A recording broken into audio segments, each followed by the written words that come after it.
I think you'll find these tools to be positively invaluable as you endeavor to help Holmes solve these cases. Choose an icon to hear a description.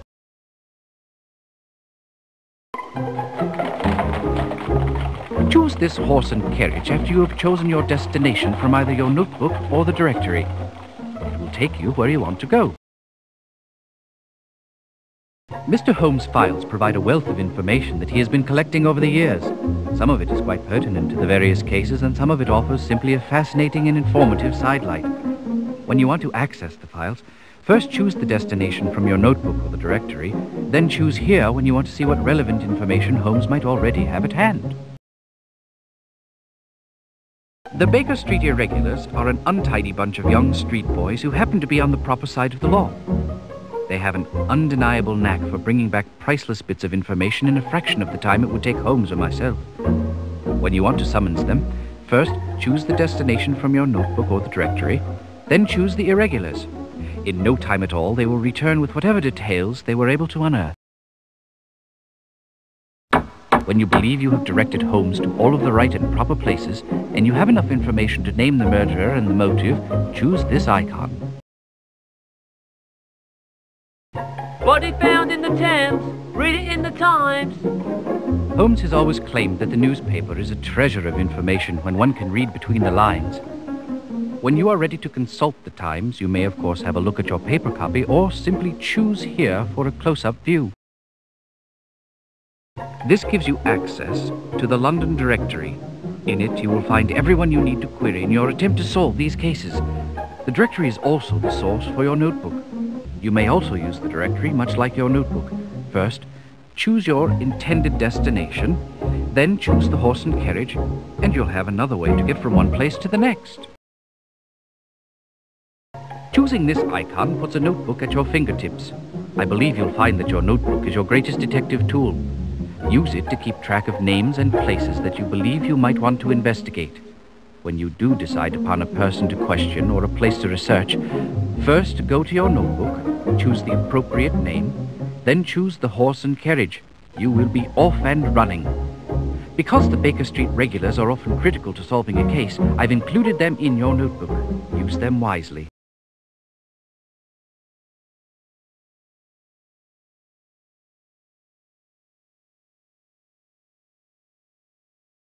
London is not a beautiful city. Under the soot that covers its buildings is a teeming mass of 4 million souls trying to survive, mostly off of each other. You see it in the paper every day. Thankfully, we have the London Times to keep us informed of all these troubling activities with an unbiased eye and razor-sharp accuracy. We find this publication to be of invaluable assistance in our investigations, and I'm sure you will as well. Among the forces of evil which run rampant in this city, there are also, thankfully, 2 groups of individuals who will aid us in our cause. As we do, they attempt to right wrongs and restore harmony and civility to the streets of London. The first of these groups is a ragtag association of young ruffians. I call them the Baker Street Irregulars. Don't let them fool you. They may be scruffy and ill-bred, but they are on the right side of the law. They can go everywhere, see everything, and overhear everyone. They are my eyes and ears in the streets of London, unquestionably a tremendous asset in our work. They will help us in our investigations if they can. The other group is a far more civilized collection of gentlemen and institutions. I call them the Baker Street Regulars. They, too, will be extremely useful in our work. At the start of any investigation, do keep in mind that it is a capital mistake to theorize before one has data. Unwittingly, one begins to twist facts to suit theories instead of theories to suit facts. The people and places to whom I will now introduce you will help us to collect the facts. May we use them wisely. Come, the game's afoot.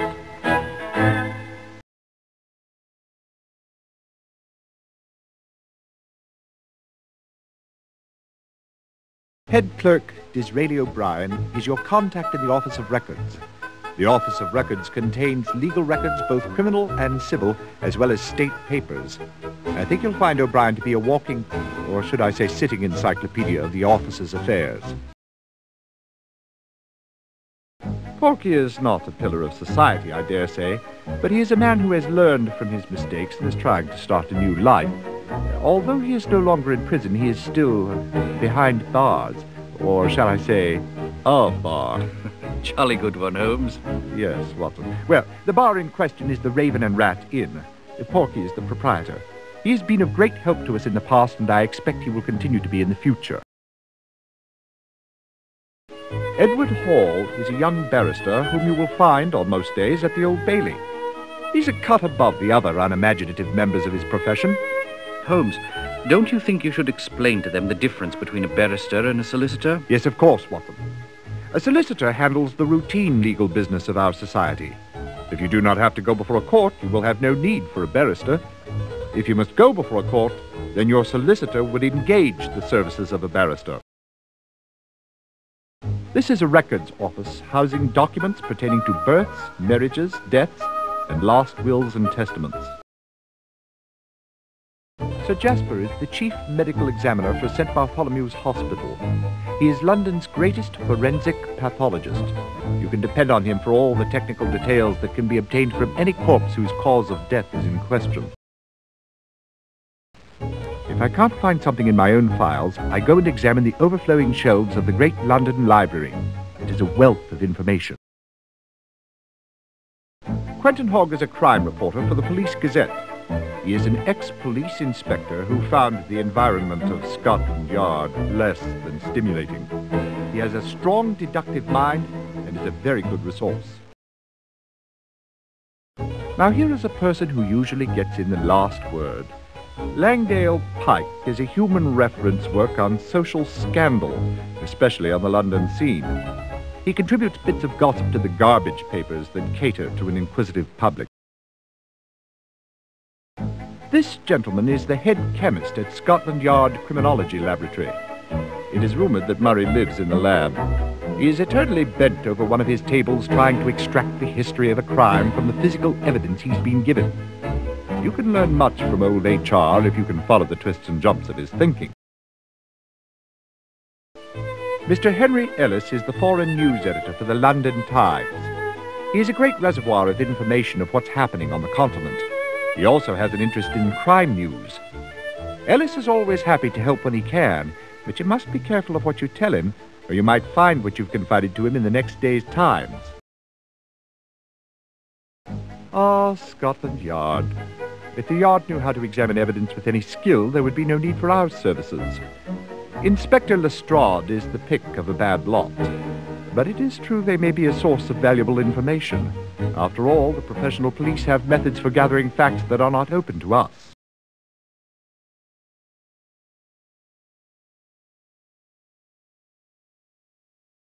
What rubbish! What balderdash! You must have read something terribly disturbing, Watson, for you to be so overwrought this early in the morning. Indeed, Holmes. It's irresponsible of the Times to play upon people's superstitions. Ah, you must be referring to the affair of the mummy's curse. Has the entire city in an uproar. 3 men dead, and they expect us to believe that a 4,000-year-old mummy was the murderer.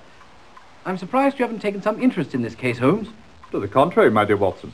I have made some inquiries, because I dare say I do believe this murderer is a much younger chap.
Such a tragedy. Fine men all, and such outstanding scholars. I still can't quite get over the shock of it. We understand. Professor, we're looking for background information on these three men so that we can understand how their murders might tie together. Well, let me begin with Dr. Turnbull. Ebenezer Turnbull was responsible for organizing the Carteret expedition. Quite a remarkable man, really. This was the first time he teamed up with James Windibank.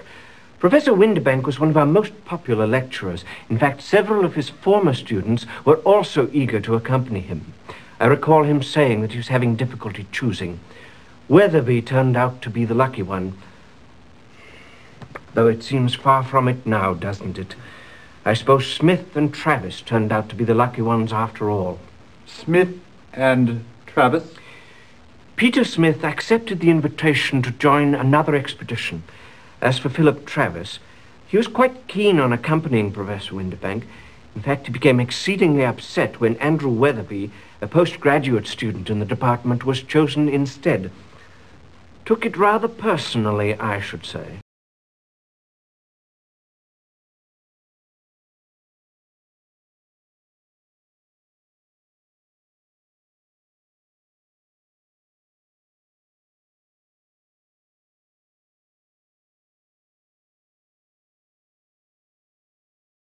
I'm very sorry to intrude on you in your moment of grief. Oh, that's quite all right. You know, Andrew and I haven't been married very long. Long enough to know if he had any enemies? Oh, Andrew was so unassuming. Everyone liked him. Including Mr. Urubaru? I really loved my husband. I'm sure you did. Oh, English toffee. My favorite. Would you like one? Please.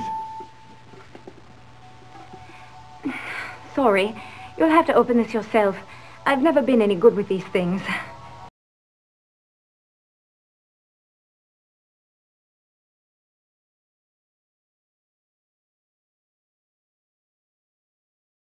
James was so thrilled when Dr. Turnbull invited him to join the expedition. He felt he had spent his entire life reading books about archaeology, and now was finally getting an opportunity to go out into the field.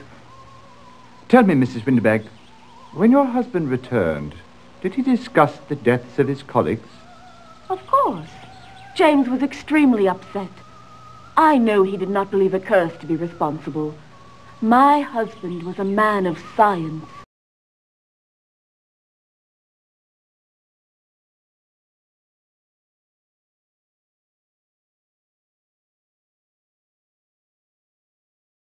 Dr. Turnbull, he was a strange one, he was. Hardly ever at home, always traipsing about the Lord knows where. May I take a look at his things? Oh, suit yourself. All he had is a big pile of books about Egyptian mummies and a few maps. He was a son of an earl, he was. Though you hardly tell from looking at him, poor fellow. Do you really think this mummy thing's what's done him in? Creepy, I says.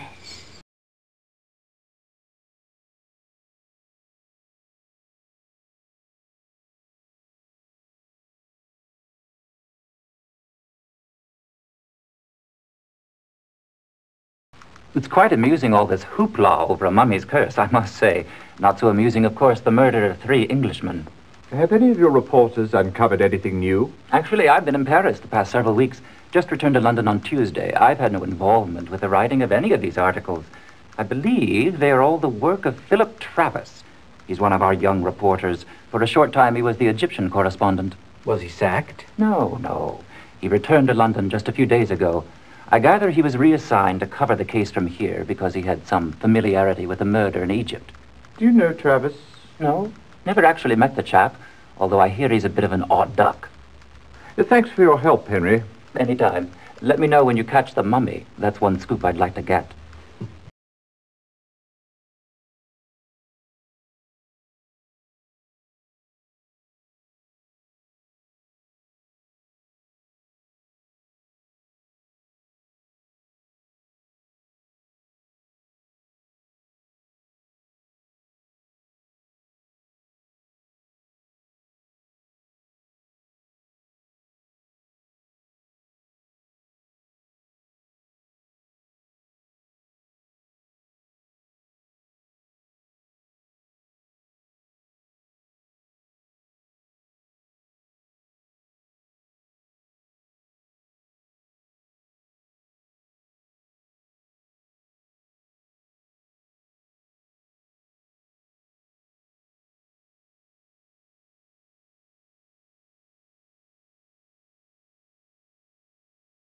So you've been reading my articles in the Times.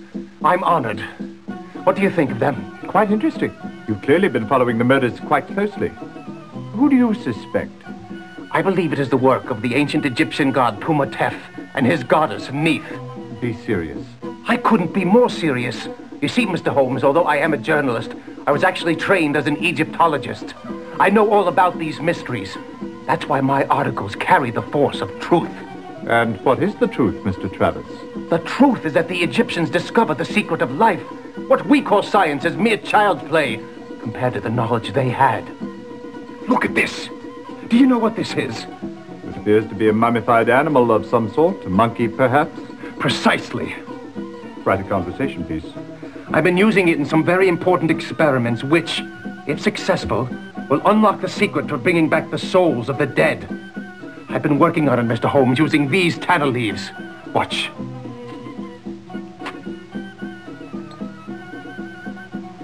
Uma lotus. Licantina. Burura.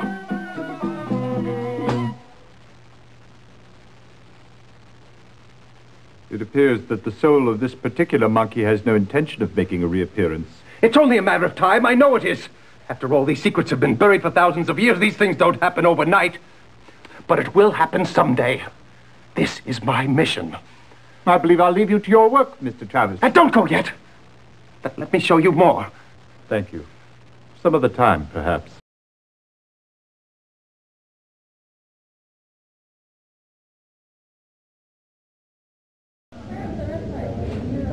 Hear ye, hear ye. The Queen's court stands in order. Mr. Holmes, I understand you've been looking into the mummy murders. Yes, my lord. Tell me then, who was Ebenezer Turnbull's murderer? I believe we're to choose from either our notebook or the directory, Holmes. Very good, Watson.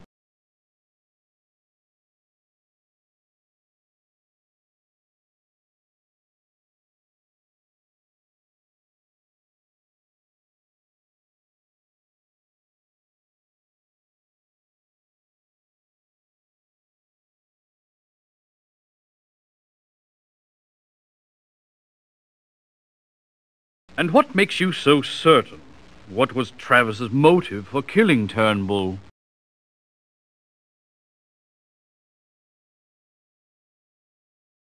And what of Andrew Weatherby? Who murdered him?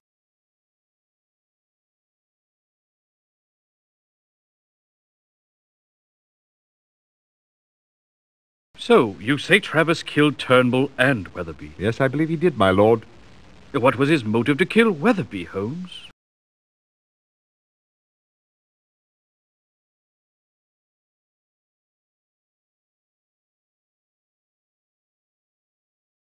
Ah, revenge. The oldest motive in the book. Now, Holmes, who murdered James Windibank?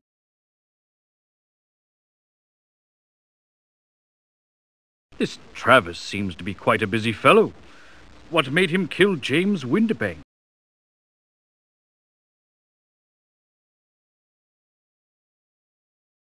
Excellent job, gentlemen. You have solved the case to my satisfaction.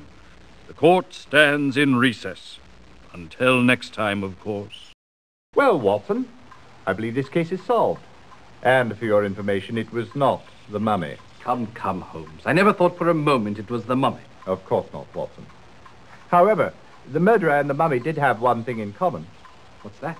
They both were the only ones present at the time of the murders, except, of course, the victims. You state the obvious, Holmes. Ah, but it is seeing the obvious that is important. First, I saw no reason to assume that we were dealing with more than one murderer. Secondly, the locations of the murders limited the number of suspects. Limited them? The first murder was in Egypt, the second on ship in the middle of the sea, and the third in London. You call the entire populations of London and Egypt a limited number of suspects? No, Watson. We had to find someone who was in Egypt for the first murder, on the ship for the second, and in London for the third. Oh, but of course. According to the newspapers, the Eastern Empress was in Bombay at the time of Ebenezer Turnbull's murder, so that eliminated the ship's crew as suspects.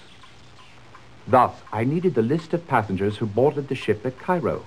It was our visit to Jardine, Mason and Company that provided our first critical clue. From it, I learned that Philip Travis was a passenger. I then learned that Travis was the chap who reported on the first murder. He became one suspect, but I had no motive. Clarissa Weatherby, who was also at the scene of the murder in Cairo, was another possible suspect, since she appears to have had a bit of a dalliance with Mr. Uruburu there on the high seas. So I had found her motive for the murder of Weatherby, but not a motive for the murder of the others. Then whom did you eliminate? Mrs. Weatherby. Her hands were not strong enough even to open a jar of English toffee, let alone strangle a grown man. And what of Travis's motive?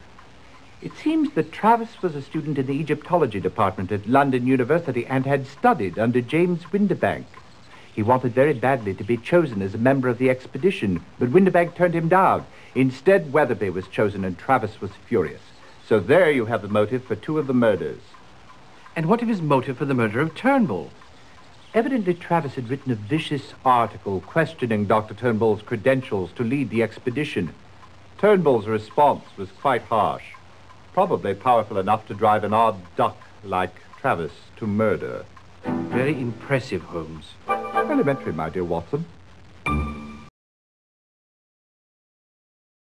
Excellent job.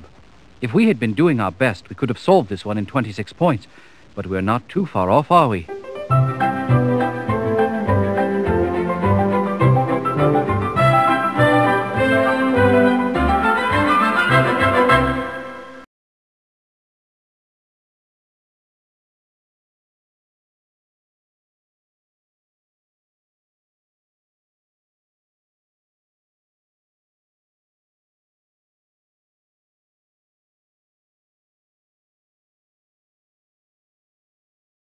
Society burglar strikes again.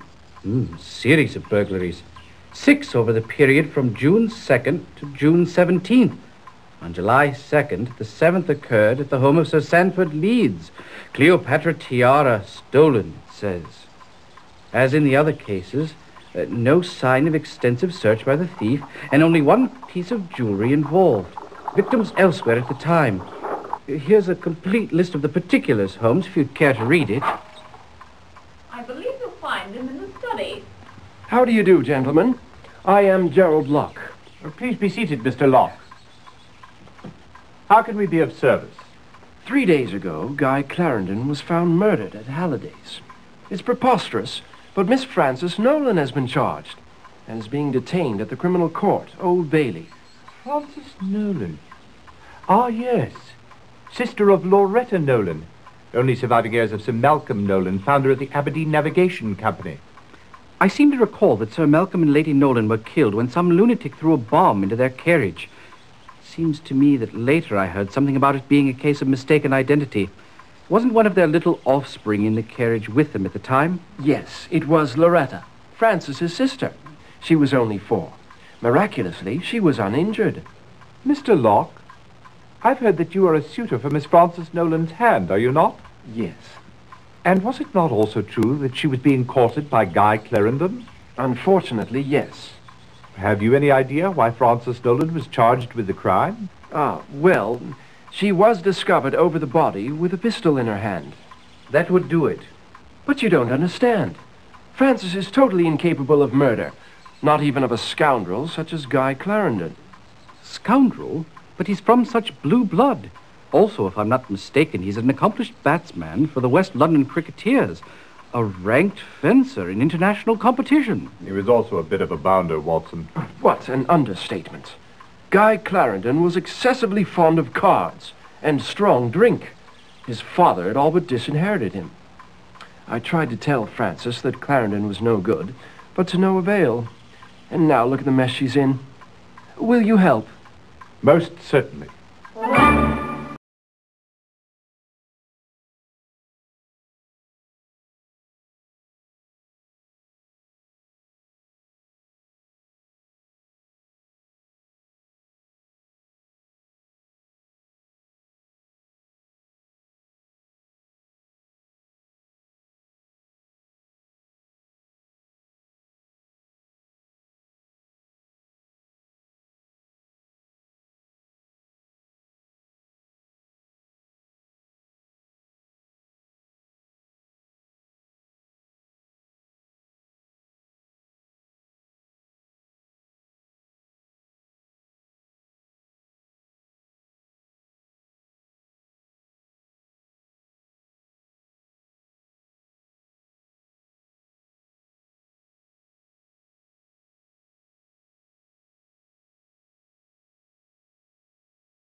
This is a difficult thing for a man to say about his only son. But Guy was a wastrel and a ne'er-do-well. Only a short month or so ago, I gave him £5,000 and told him that was the last he'd see of my money. I'd hoped the shock would bring the boy around, make him realize he had to settle down, instead of wasting his life on gambling and gallivanting around with that wild woman. Which wild woman was that? Loretta Nolan, of course. You mentioned gambling, Sir Francis. Have you any idea with whom he gambled or who might have wanted to kill him? I wish I did. He told us nothing. He only came around when he needed money. And when I told him there'd be no more, we never saw him. Just about broke his mother's heart. There, Gertie. We still have one another.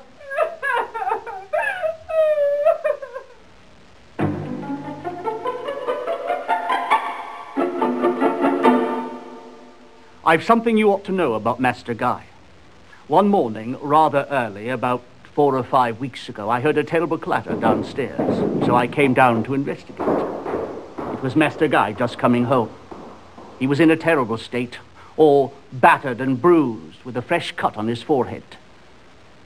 I asked him who did it to him, and he wouldn't say. I think he was afraid for his life.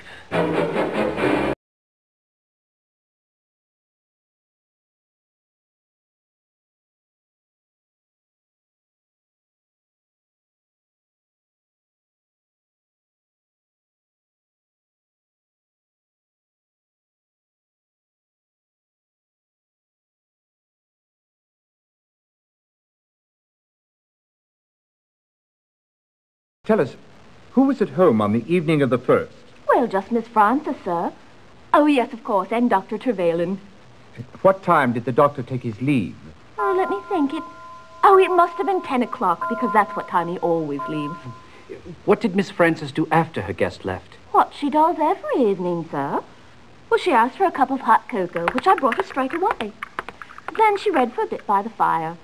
Later, when I went up to bed, I passed her room, and the light went out.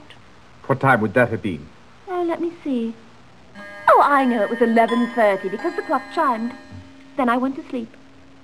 Later, I was awakened in the middle of the night, right in the midst of the most peculiar dream. You see, I was barefoot and trying to buy a pair of shoes. As fascinating as all this is, could we get back to what it was that awakened you? Oh, yes, of course. Well, it was something that I heard, or thought I heard.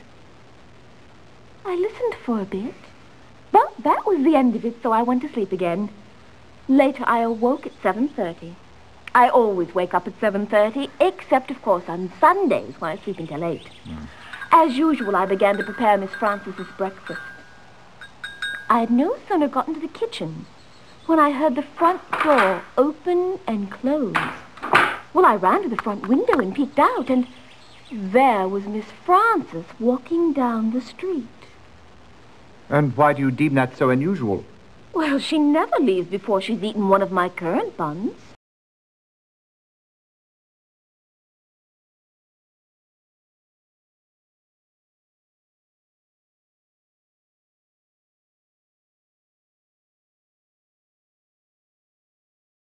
Enter and be recognized. Oh, you don't wish to play Her Majesty, eh? Very well. You do not seem particularly disturbed by the recent turn of events, Miss Nolan. Each of us grieves in his own way, Mr. Holmes. It must be difficult for you to face the possibility that your own sister may have killed your dearest chum. Guy was fun to be with.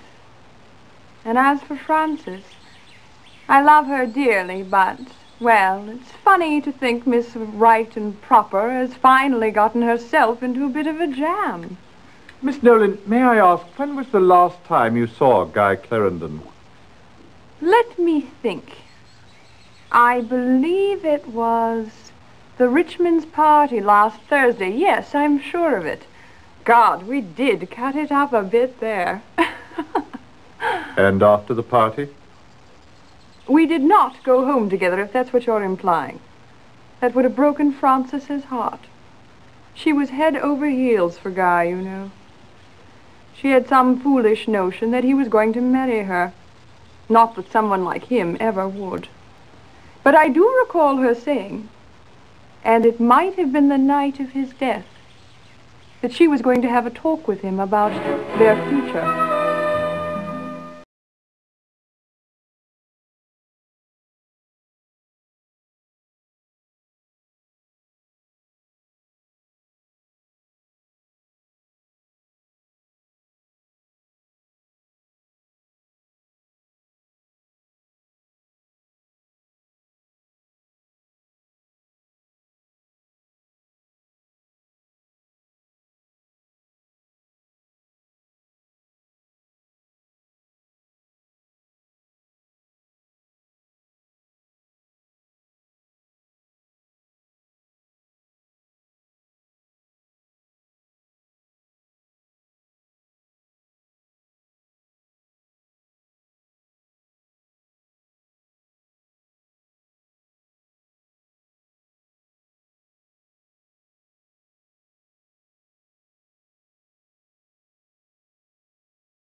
Clarendon, poor chap.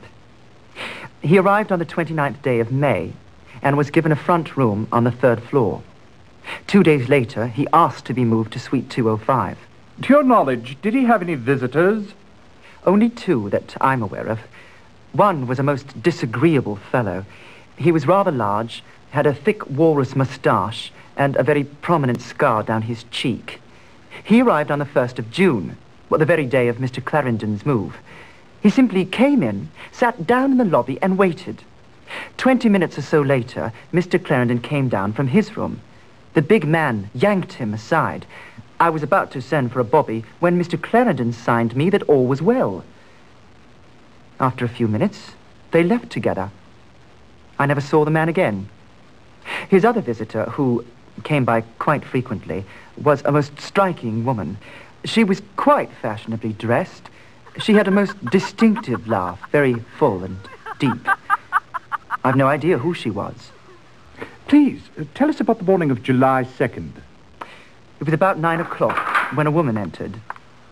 She was rather plain-looking, and I wouldn't noticed her, except for the fact that she came in the front door, looking neither left nor right, and proceeded directly up the staircase. It couldn't have been more than 30 seconds later when I heard a bang, followed by a woman's scream. I dashed upstairs to the 2nd floor. The door to room 205 was open. Inside, I found the body of Mr. Clarendon and the woman who'd just come up.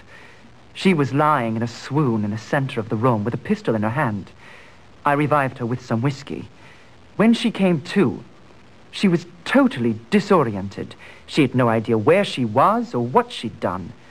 When she saw Clarendon's body, she let out a shriek and dropped the pistol. I summoned the police. Tell me, at what hour are the hotel's front doors locked? 10 o'clock, sir. Anyone who arrives after that has to be let in by the night staff. Of course, Mr. Clarendon was never one of those. He was always in his room before 10. May we see his room?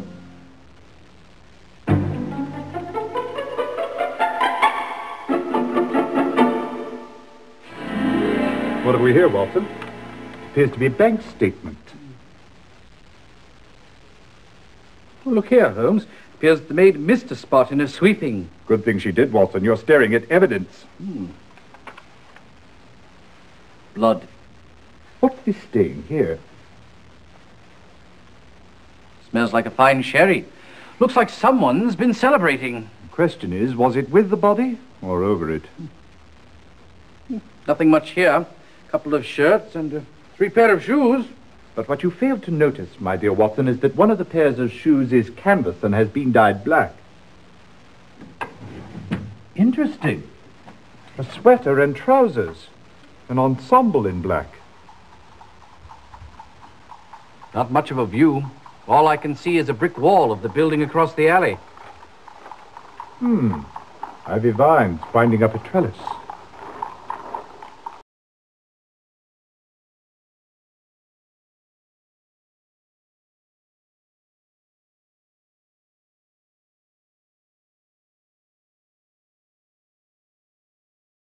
I understand that Wilfred Robards is considering taking Miss Nolan's case.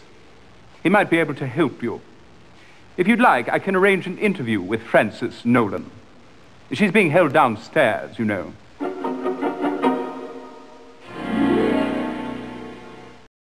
We might be able to help you, Miss Nolan, if you could just remember what happened that night in Mr. Clarendon's room. Well, that's just the trouble.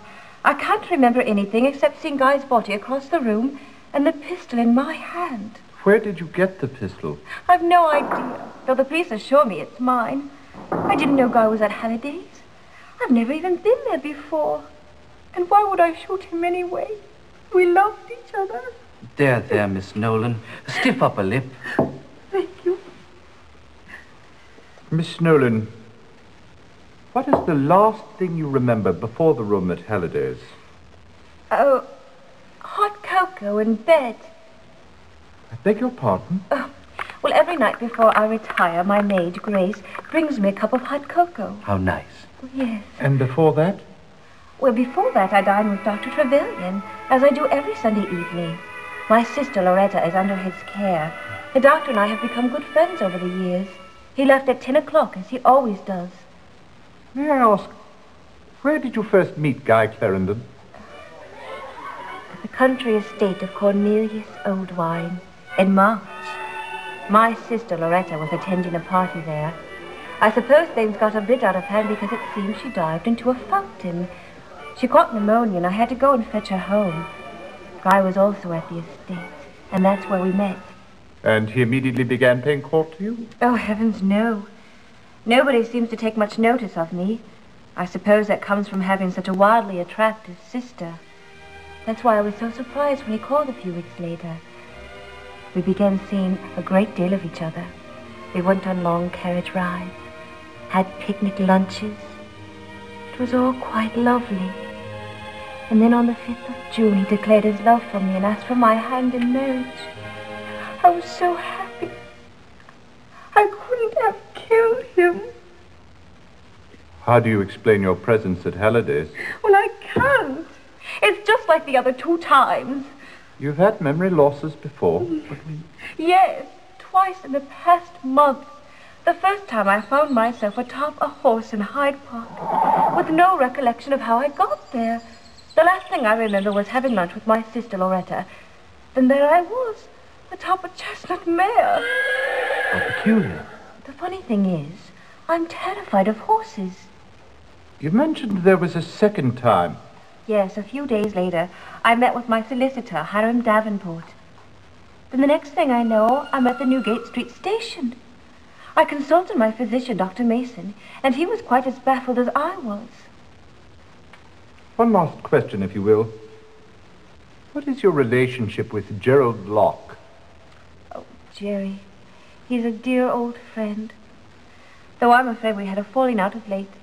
He said some very unkind words about Guy.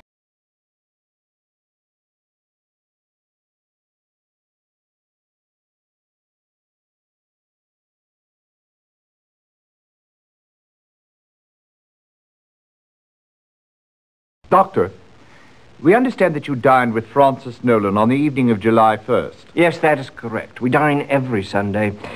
Her sister Loretta has been under my care for some 10 years. First at the Mesmer Braid Institute and then in private practice. Without breaching physician-patient protocol, would you mind telling us the nature of her illness? She never quite recovered from the overwhelming trauma of watching her parents being blown to bits. I quite understand. As is often the case with young orphans, they tend to create fantasies about their parents. Miss Loretta Nolan truly believes that her father was the King of England, making her a princess. Do you think her unconventional behavior stems from that fantasy? Absolutely. As a princess, she believes she can do no wrong. I must say that she's worlds apart from her sister Frances. Do you know Frances Nolan well? Yes, rather. Through my treatment of her sister, I've known her for years. Let me say that it is difficult to believe that Miss Frances is capable of murder. She has a quiet, unassuming personality. An act of such direct confrontation would not be at all in keeping with her character. Were Loretta and Frances close?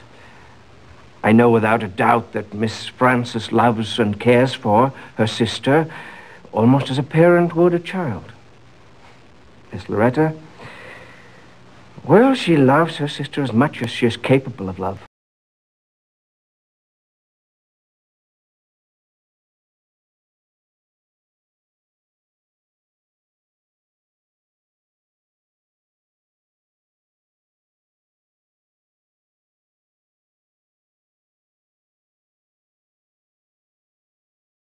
Sure, I remember Clarendon.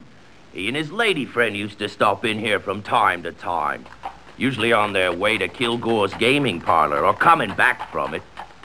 Rumor has it, Clarendon was into Kilgore for a sizable sum. Do you happen to know how much? £7,000 was the figure I heard. Got to the point Kilgore wouldn't allow him in the door. Clarendon made a big fuss till Gus Bullock stepped in. Clarendon backed down pretty quick. Don't blame him none. Nobody in their right mind would want to mess with the likes of Gus. Do you think Bullock was involved in the murder? Nothing you could tell me about that bloke would surprise me. Anyways, Kilgore makes it clear to Clarendon that he wants his money. Then, a month or so later, Clarendon comes in all smiles. And he and Kilgore getting on like chums. Figure Clarendon must have paid him back. Then Calvin Leach steps into the picture. Now, who's Calvin Leach? Leach deals in what you might call stolen property. Square dealer, too. Give you one half the value of the article. What does Leach have to do with Clarendon and Kilgore? Usually nothing at all. But there it is. Leach, Kilgore, and Clarendon meeting late at night just as thick as thieves.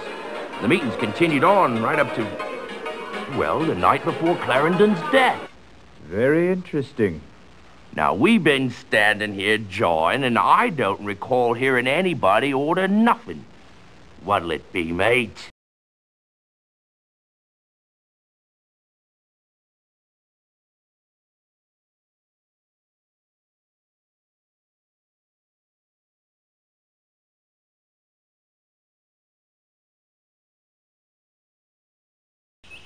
What did you learn of Calvin Leach? I think Porky Shin will said it all.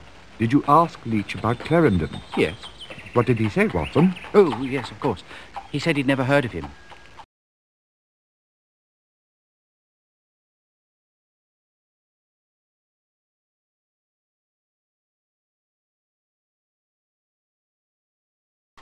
The tiara was a terribly valuable piece of jewelry, and it meant so much to my wife. She has been under a doctor's care since the theft. In fact, just yesterday she took a room at the hospital. Oh, I'm sorry to hear that. Is she prone to bouts of nervousness? Perhaps lately it seems so. She was absolutely undone when young Clarendon poured champagne down the borders of her gown at Richmond's party. Come to think of it, that was the last time she wore her tiara. She was so proud of it. And several of the ladies at that party admired it openly. Where did Lady Leeds keep the tiara when she wasn't wearing it?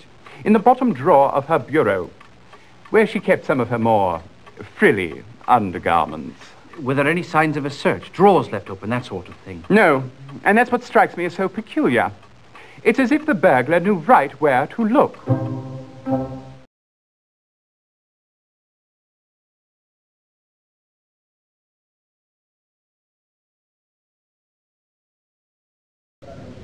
Hear ye, hear ye. The Queen's Court stands in session. Mr. Holmes, I understand you've been looking into the murder of Guy Clarendon. That is correct, my lord. Would you be so kind as to tell the court who killed Mr. Clarendon? Please choose from either your notebook or directory, Mr. Holmes. Certainly, my lord.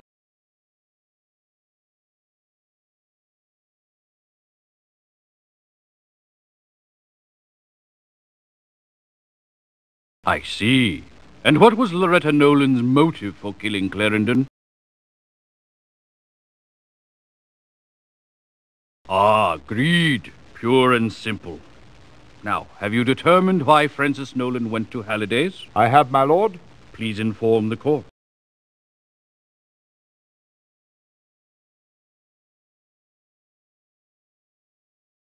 Not a very sisterly thing to do at all. Is there anything else you wish to report to the court? Yes, my lord. I believe we've also solved the case of the society burglar. You don't say. Who is the guilty party? Remember, we may choose from either the notebook or the directory. I believe we are already aware of that, Watson.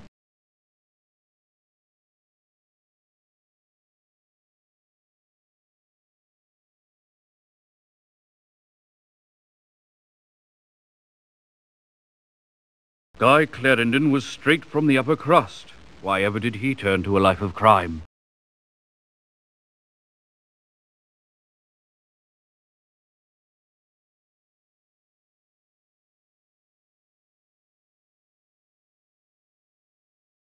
Congratulations, gentlemen. This was a difficult case. On the contrary, my lord, it was elementary. That's what you think. Nonetheless, the good people of London are forever in your debt. We thank you. My pleasure, my lord. Well, Watson, we should be very pleased with ourselves on this one. Yes, indeed, Holmes. 2 cases solved for Scotland Yard, though I doubt that Lestrade will consider himself in our debt. 2? Yes, indeed. First, the society burglar. Clarendon was £7,000 in debt to the gambler Kilgore. Unfortunately, he was in his father's bad graces and he was flat broke. Do you suppose Kilgore sent Bullock around to rough Clarendon up?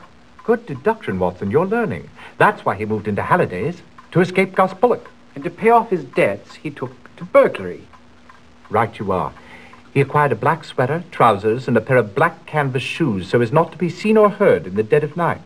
He chose victims of his own class, whose social comings and goings he knew well, and whose homes he'd visited often. I still don't understand why, after he'd settled in at Halliday's, he changed rooms. Elementary, my dear Watson. To be at the back of the hotel with a vine-covered trellis conveniently leading in and out of his bedroom window. Quite so. Positively clever of you. May I continue? Oh, please do. On the 1st of June, Bullock tracked Clarendon down and confronted him in the lobby. Clarendon paid him the £5,000 that was given to him by his father. But he still owed Kilgore £2,000. And that was the same evening the society burglar struck for the first time. So pleased you've been paying attention, Watson. Soon after that, Clarendon, Kilgore, and Calvin Leach, a known trafficker in stolen goods, were seen together. Notice, if you will, that 1/2 the value of the first 3 society burglaries is equal to £2,000. Half the value being the price normally paid by Calvin Leach for stolen goods. Notice also that this same amount is equal to the balance of Clarendon's debt to Kilgore. Fascinating. So with his new vocation, Clarendon now had an easy source of income. Quite so, as his succeeding bank transactions evidence. On the day after each of the next 3 burglaries, Clarendon made deposits. Everything went along swimmingly, and by June 30th, his debt was paid. But the tiara was stolen July 1st. Yes, Watson. Apparently, young Clarendon thought he'd found himself a new vocation.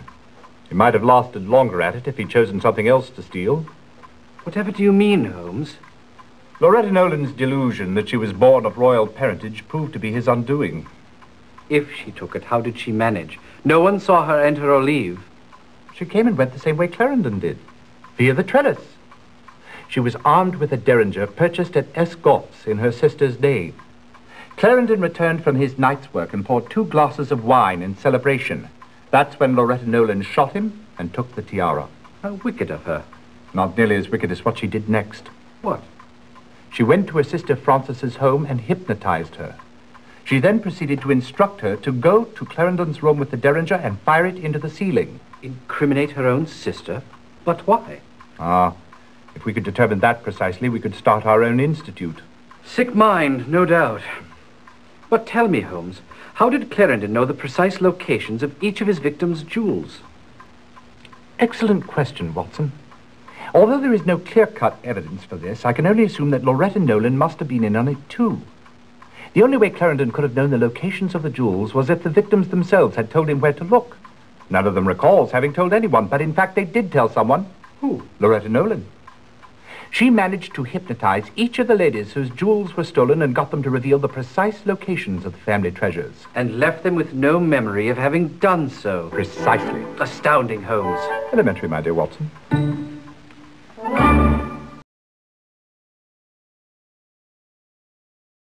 Not bad, I dare say. If we had been right on top of it, we could have cracked the case in 40 points. But in any event, I'm breathing easier. At least we solved it.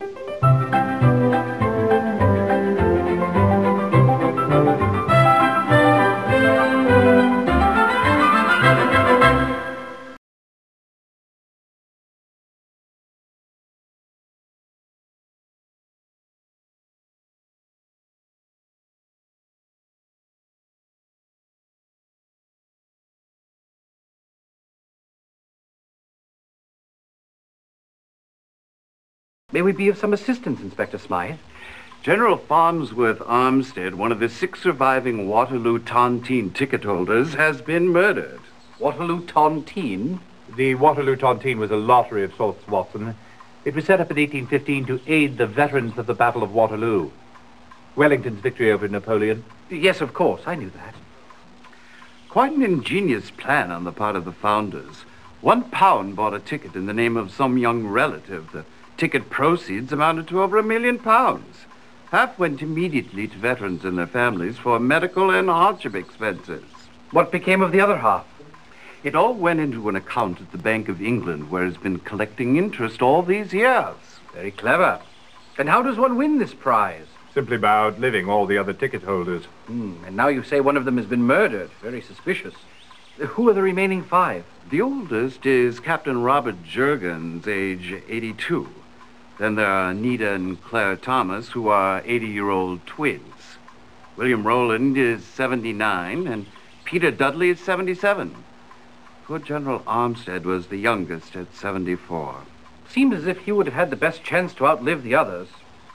I recall reading something in the Times about a big to-do involving the Tontine survivors on the 18th. That's correct. The Waterloo anniversary banquet at the Langham Hotel. Why is the name Armstead familiar? He was a noted art collector, I believe.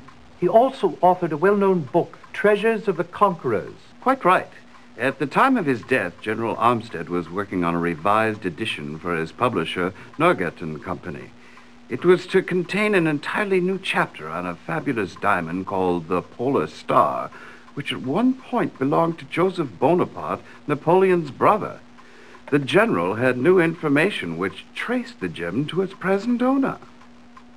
Tell me about the circumstances of General Armstead's death. Oh, yes, of course. Well, let me see. At 10 o'clock this morning, the general's valet, David Sennett, admitted a caller to the general's study. Sennett says he did not know the man. He was elderly and spoke with a French accent. Sennett told him the general never saw anyone in the morning while he was at work. The gentleman insisted that if Armstead read the letter he had with him, he would make an exception. And so it was. Sennett took the letter in, Armstead read it, and went quite pale. He told Sennett to let the gentleman in. Sensing something amiss, Sennett dawdled in the area of the study for the next 15 minutes or so. Then he heard the distinct sound of swordplay. He tried to enter the study, but found the door locked. Then he heard the crash of breaking glass. He raced to the kitchen and out the back door to enter the study from the garden. By the time he got there, the caller had vanished, and the general was leaning heavily against a shattered display case of military miniatures. Before Sennett could assist him, he dropped a saber from his hand and fell over dead. And I take it the letter, which so upset the general, was nowhere to be found. Correct, Mr. Holmes. Well, we shall put our brains and our feet to the task.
I can't believe we came all this way when there are more important things to pursue. Indeed, Holmes. I don't know what got into us.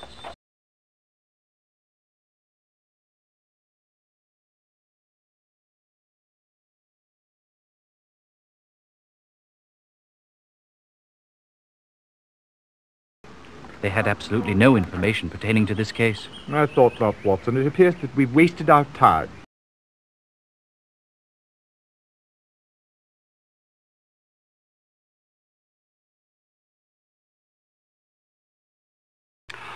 But you must see Philippe perform. My nephew's an artist, a wonder. He manages to portray the Emperor Napoleon from age 19 until his last days on the island of Savernane. You would swear 5 different actors playing the part, but no, it is only Philippe aging before your eyes. At 48, he's the toast of the continent. You seem rather young to be the uncle of a 48-year-old man.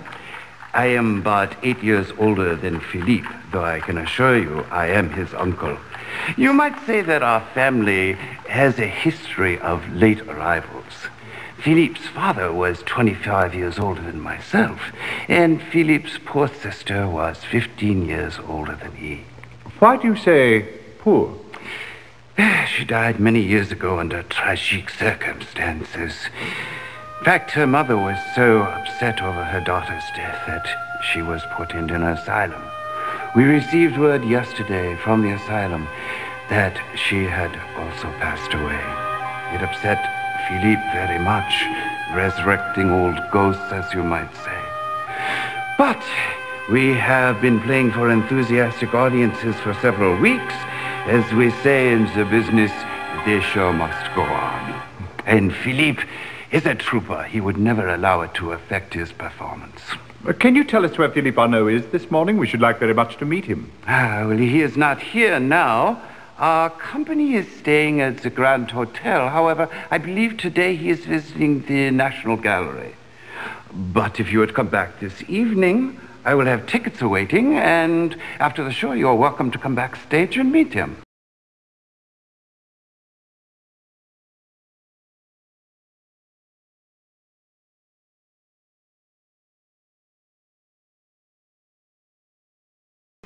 They had absolutely no information pertaining to this case.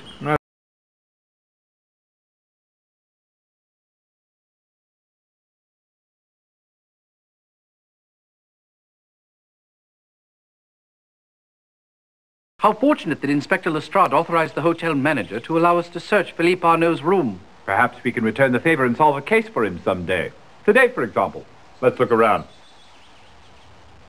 How strange that a man who requires a cane would leave without it. Perhaps he doesn't require it for walking. Look here at the handle. Well, that could certainly give a fellow a start. Precisely, Watson. Look here. It appears to be a letter. Looks quite old. It's addressed to Captain Armstead, 12th Hussars. Shall I read it? Please do. Dearest, how I hated you for leaving me, but the child, our child, eased my heartache and muted the hate. Now my sweet baby is dead. How cruel that the innocent must suffer for the sins of others. Now I have nothing. Now I am nothing. I cannot bear the pain. Goodbye, I love you still, Fleurette. How tragic. Why, perhaps this is the very letter that the General read. Good thinking, Watson.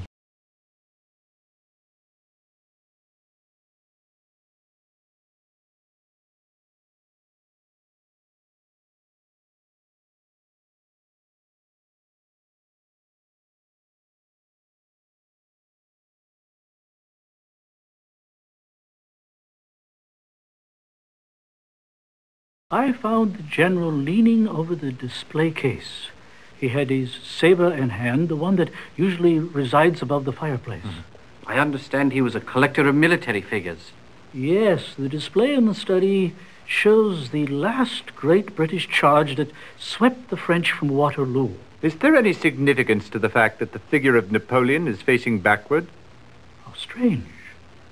Perhaps I should go and set it straight. No, don't touch it. Not until the police have concluded their investigation. Oh, yes, of course. I also noticed the portrait over the display case. The late Mrs. Armstead. Do I detect a note of hostility? I must admit we did not get on very well. But I might say that Mrs. Armstead did not get on very well with anyone, including the General. You mean they didn't marry for love? Hardly. Lord Fitch, Mrs. Armstead's father, arranged the match. Her dowry was very generous. Lord Fitch would have paid any amount to ensure that he would not be left with a spinster daughter, especially such a nasty one. If there was no love lost between them, why did he keep her portrait in his study? Actually, it was put up there to needle Mrs. Armstead's brother, the present Lord Fitch. He never approved of the marriage. Even after her death, they were involved with mutual business affairs. They jointly owned stock or some such thing. Tell me, do you know what the General was doing at the time the intruder arrived? Yes, he was working on the new section of his book, the part that concerns the gem, the Polar Star. It was very interesting, really. It traces the ownership of the gem to the brother of Napoleon, to the Russian Count Rostov. Unfortunately, the gem was stolen from the Count 3 years ago. As a matter of fact, the General just received a letter from a Pierre Montan, who said that he was willing to divulge the name of the present owner of the gem for the agreed-upon fee. Do you know where Mr. Montan might be found? I believe he's staying at the Bridge House Hotel. Did the General have any encounters with anyone out of the ordinary in the past several days? Not really. An old friend of his has been in town, Jean-Paul Girard. Neither the General nor I have seen him in 40 years. In fact, they were going to meet this afternoon at the French embassy. I'm obviously curious about the General's last visitor. Could you describe him, please? He was an old man, a rather short fellow. He walked with a cane and carried a carpetbag. Did he give a name? No. He simply wanted to see the General, and he handed me a letter to take in to him. Did you read it? No. It was in an envelope, rather yellowed with age, though I noticed it was addressed in a graceful hand to Captain Armstead, 12th Hussars, the General's old regiment. When the General read it, he went very pale. Then he asked me to admit the gentleman. Tell me, when you finally got into the room from the garden, were the study doors still locked? Yes. I noticed that there is an 8-foot fence surrounding the garden, and that the only way into the garden or out of it is through the kitchen door or the study. How terribly observant, Holmes.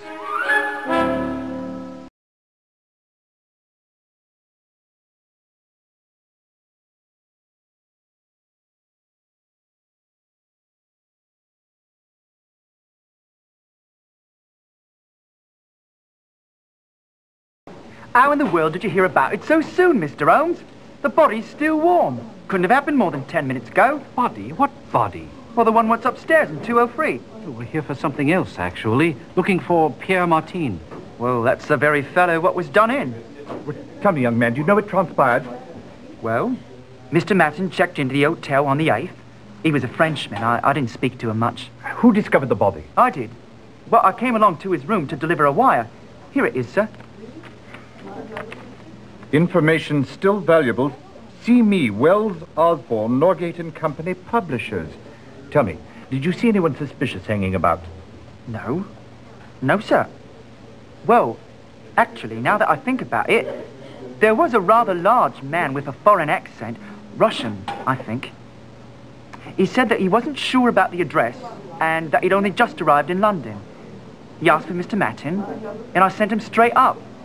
Well, he was rather well-spoken and well-mannered. I didn't think anything of it at the time. A few minutes later, he came down. He was practically running. I saw him go out the front door and hail a cab. Was there anything amiss in the room?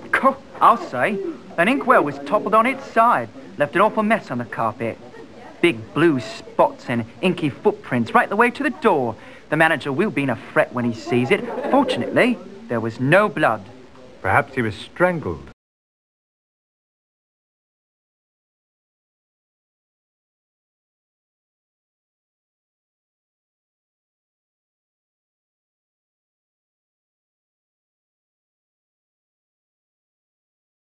Barney and I spent over a year quartered together in France in War College. We became the best of friends. Did you know much of the General's personal life at the time? He always put the rest of us to shame in the matters of love. Said it was because we had no horse face to spur us on. Did the General have a passion for horses? Mon Dieu, no. He was engaged to a terribly unattractive woman by the name of Mary Fitch. Behind her back, that's what he called her. Horseface. How dreadful. Whatever became of her? She eventually became Mrs. Armstead and brought her great fortune to the marriage. I believe that Farney looked upon his stay in France as his last great fling. Are you saying that there was no particular woman at the time? I did not say that.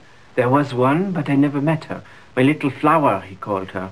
I remember one night he could not sleep. He was slightly drunk, and he kept rambling on about promises that must be kept and promises that couldn't be. Finally, he collapsed on the bed with such sadness in his eyes I will never forget it. Ma Fleurette, he said. How very touching. Have you seen much of the General over the years?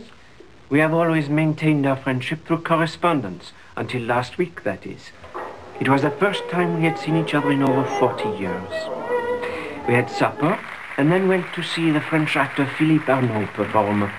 The General commented that my presence beside him while French was being spoken reminded him of the old days. So your visit went well? Exceedingly well. Can you think of anything that might have been troubling him? No, the General was in excellent spirits. He joked about the upcoming Tontine celebration at the Langham, and he was very enthusiastic about the new information concerning the polar star. In fact, this week he was supposed to meet with a countryman of mine about it. It is hard to believe that my good friend is gone.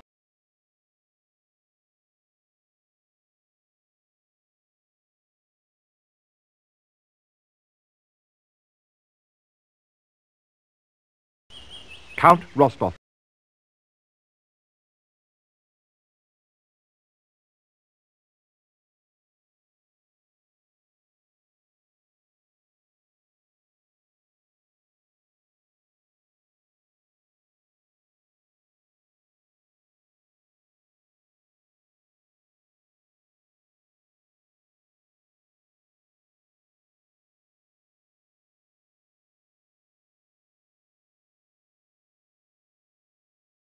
I found the General leaning over the display case. He had his saber in hand, the one that usually resides above the fireplace. I understand he was a collector of military figures. Yes, the display in the study shows the last great British charge that swept the French from Waterloo. Is there any significance to the fact that the figure of Napoleon is facing backward?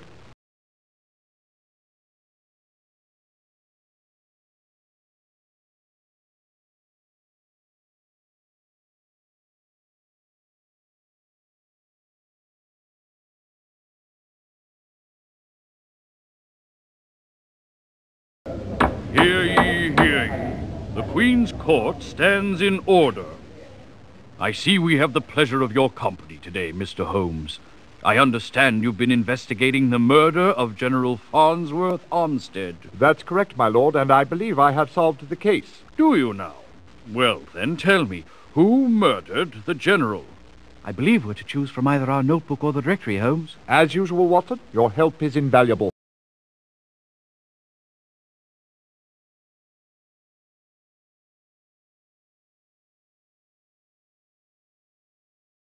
A brilliantly logical deduction, Holmes. Thank you, my lord. Now tell us, why was the General killed? Now tell me, gentlemen, what was the General trying to say when he turned around the figure of Napoleon?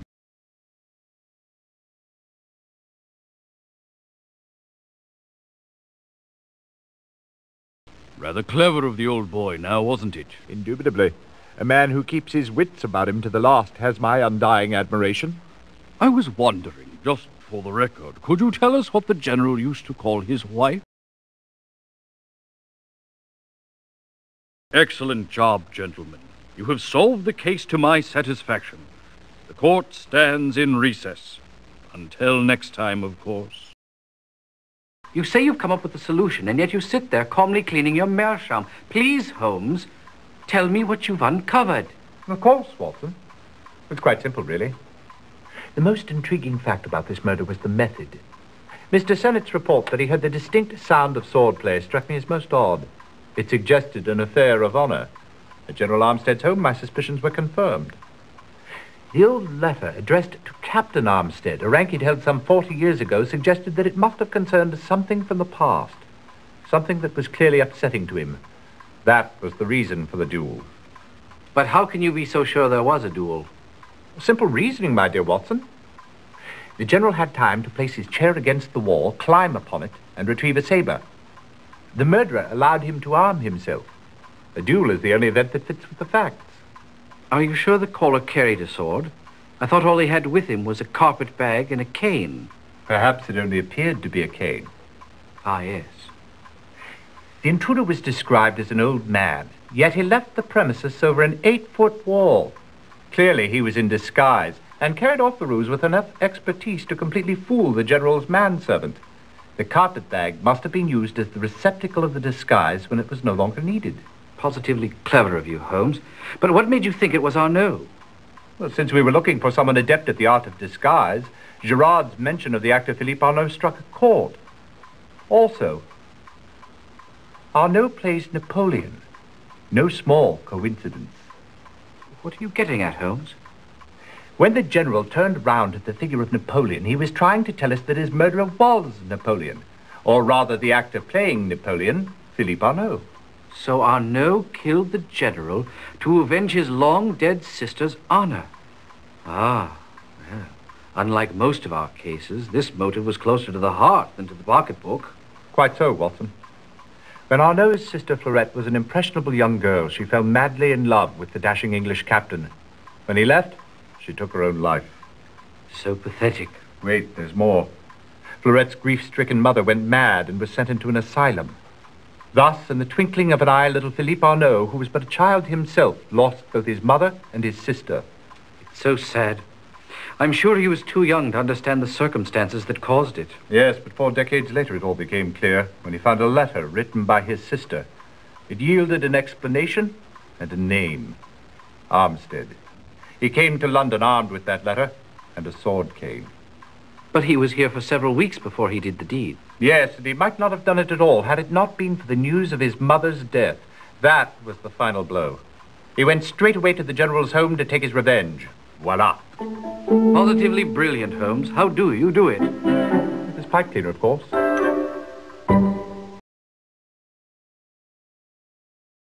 We must be slipping, my dear Holmes.